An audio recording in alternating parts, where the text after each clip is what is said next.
Hello दोस्तों, स्वागत है आपका मेरे यूट्यूब चैनल टीचिंग डायरी में।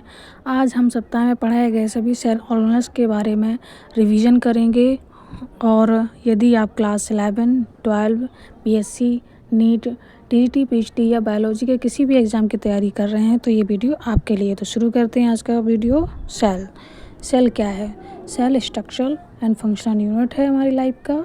इसकी खोज रॉबर्ट हुक ने 1665 में की थी। सेल की संरचना अत्यधिक जटिल होती है। इसमें अनेक संरचनाएं होती हैं। इन संरचनाओं को अगला है सेल मेम्ब्रेन। सेल मेम्ब्रेन को प्लाज्मा मेम्ब्रेन भी कहते हैं। प्लाज्मा मेम्ब्रेन साइटोप्लाज्म की वह बाहरी सीमा है जो विभिन्न प्रकार के अणुओं तथा आयनों के अंदर आने जाने पर नियंत्रण रखती है तथा कोशिका द्रव में आयनों की सांद्रता के अंतर को बनाए रखने में मदद करती है।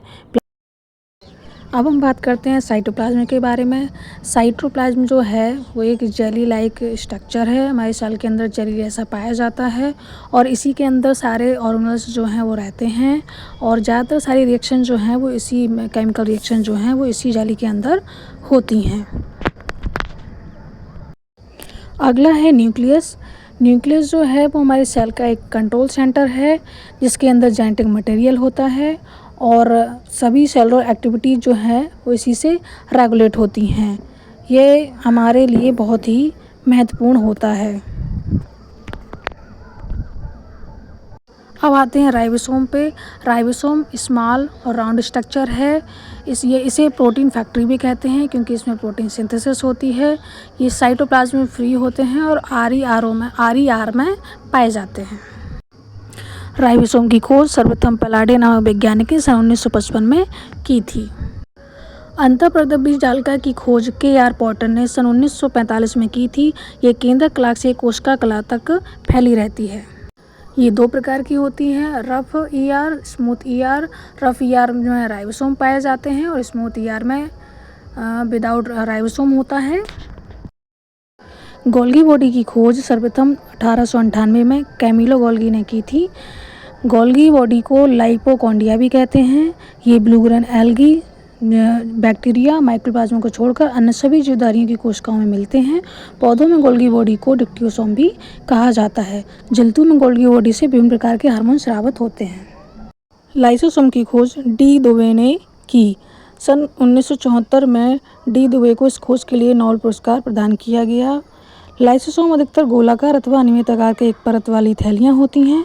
इनका निर्माण गोल्गी बॉडी अथवा अंतःप्रद्रव्य जालिका से होता है।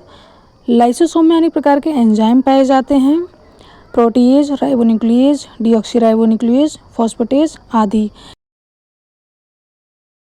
माइटोकॉन्ड्रिया को कोशिका का पावर हाउस भी कहते हैं क्योंकि यहाँ पर सभी खाद्य पदार्थों का ऑक्सीकरण होता है और उसके बाद ऊर्जा उत्पन्न होती है। यह ऊर्जा एडिनोसिन ट्राइफॉस्फेट के फॉर्म में होती है। इसका निर्माण एडिनोसिन डाइफॉस्फेट व इनऑर्गेनिक फॉस्फेट के संयोग से होता है। प्लास्टिड प्रायः पादप कोशिकाओं में पाए जाते हैं। ये गोलाकार अथवा चपटे आकार के तथा रंगीन अथवा रंगहीन होते हैं। ये 3 प्रकार के होते हैं, क्लोरोप्लास्ट, क्रोमोप्लास्ट और ल्यूकोप्लास्ट। क्लोरोप्लास्ट फोटोसिंथेसिस के काम आता है, क्रोमोप्लास्ट कलर देता है और ल्यूकोप्लास्ट जो होता है फूड को स्टोरेज करता है। वैक्यूल प्लांट सेल और एनिमल सेल दोनों में पाया जाता है। यह प्लांट सेल में लार्ज होता है। यह वाटर स्टोर करता है और न्यूट्रिएंट एंड बेस्ड पदार्थ को हैंडल करता है और ये टर्गर प्रेशर को मेंटेन करता है और सेल को सपोर्ट करता है। अगर आपको आज का वीडियो पसंद आया हो तो इसको लाइक करें और अपने दोस्तों के साथ शेयर करें, फॉलो करें और अगर ऐसे ही आसान वीडियो चाहिए तो हमारे चैनल को सब्सक्राइब करना ना भूलें। मिलते हैं अगली वीडियो में। धन्यवाद।